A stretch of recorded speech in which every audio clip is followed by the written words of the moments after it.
I cheated. He found out. He didn't yell. He just walked away. Sometimes, when you believe you're in control of your secrets, you discover they're the ones controlling you.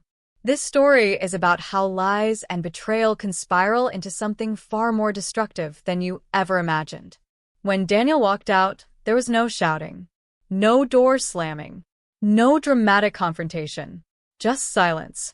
And honestly, that silence hurt more than anything else ever could. He could have screamed, thrown things, cursed me, but he didn't. It began months ago, back when I convinced myself that my relationship with Daniel was unbreakable. We'd been together for 4 years, and I thought I had him completely figured out. I told myself that I could get away with anything because he loved me too much to ever leave. That kind of twisted self-assurance leads to recklessness. I met Adam at work. He was charming in that dangerous, magnetic way. His smile had this heat to it, like if you looked at it too long, it would burn you. I told myself it was just harmless flirting. But the harmless part disappeared the night we stayed late to finish a project, and I kissed him before I even realized what I was doing.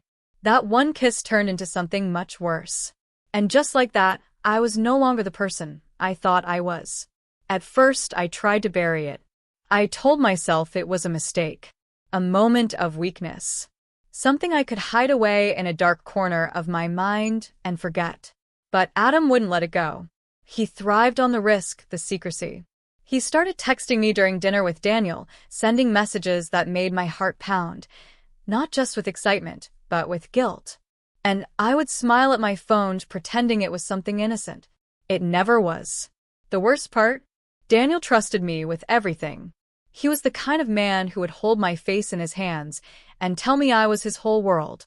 And every time he did, I felt like I was drowning in my own lies. Then one night, Daniel surprised me.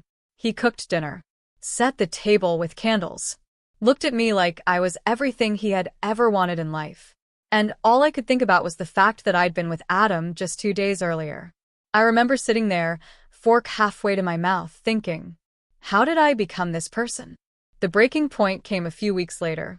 Adam started pushing for more. He didn't want to be the other guy anymore. He wanted me to choose. And in a moment of weakness, I let him in too far. I told him things I shouldn't have, about Daniel, our arguments, my insecurities. I basically handed him the weapons to destroy me. And then he did exactly that. Daniel didn't find out because I confessed. He found out because Adam sent him a message, a digital confession of every ugly detail, screenshots of texts, pictures I never should have taken, and one sentence that still haunts me. You deserve to know who she really is. When Daniel confronted me, he didn't yell. He didn't cry. He just looked at me, his eyes hollow, cold, broken. Is it true? He asked. His voice didn't even waver. And for the first time, I didn't lie. I nodded. My throat was too tight to speak. He turned, walked into the bedroom, grabbed a duffel bag, and started packing. I begged. I sobbed. I told him it was a mistake, that it didn't mean anything. He just shook his head. You lied.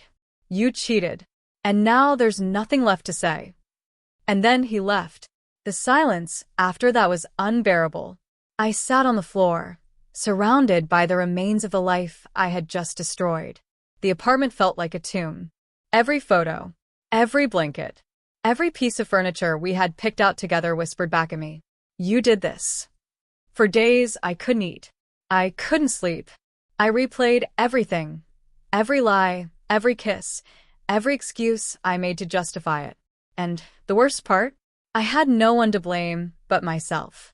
I lost Daniel, not because of a single moment of cheating, but because I built an entire web of lies around that moment. A house of cards that was always going to fall. I thought about calling him 100 times. But what could I say? I'm sorry felt too small. Too empty. He deserved more than apologies. He deserved someone who never made him question his worth. Weeks later, I heard from a mutual friend that Daniel had moved in with his brother. He wasn't dating, wasn't talking much, just existing. I wanted to reach out, but I didn't. Because sometimes the only apology you can give is staying gone.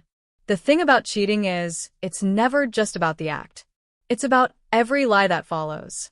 It's about watching someone you love look at you like a stranger, because that's what you've become. And it's about realizing, too late, that some mistakes can't be fixed. I wish I could say I learned this lesson before it was too late. But I didn't. I learned it by watching Daniel walk out that door and knowing he wasn't coming back. And if I'm being honest, maybe I deserve that silence. Because silence is what's left after too many lies. Some mistakes echo louder than words ever could. What would you have done in Daniel's place? Could you ever forgive a betrayal like that?